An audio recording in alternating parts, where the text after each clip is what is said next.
Concernant la mise en surveillance permanente des chambres d'isolement dans les centres de rétention administrative, dont il faut rappeler que le seul crime des retenus est d'être en situation illégale sur le territoire.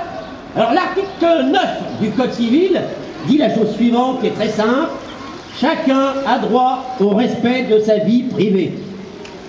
Or, en filmant H24 dans les chambres des retenus, on peut affumer complètement ce droit. Alors l'avocat, il dit, la mise sous vidéosurveillance des chambres d'isolement en centre de rétention administrative, qui plus est sur seule décision du chef de service, et dont le caractère renouvelable n'est pas soumis à une limite de nombre, et ensuite, en faisant principe d'une exception jusqu'alors réservée à des détenus accusés de crimes graves, n'est pas conforme à la Constitution. Et oui, il a bien bossé l'avocat.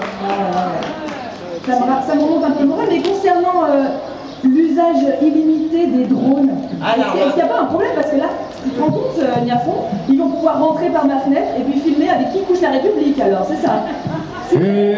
Normalement, non. Ah bah j'espère pas. Dans le papelard de la loi, oui, tu pourras coucher avec qui tu veux. Normalement, le drone, il ne peut pas rentrer dans ta chambre. Dans le papelard, il est dit, les opérations avec drone sont réalisées de telle sorte qu'elles ne visualisent pas les images de l'intérieur des domiciles, ni, de façon spécifique, celles de leurs entrées.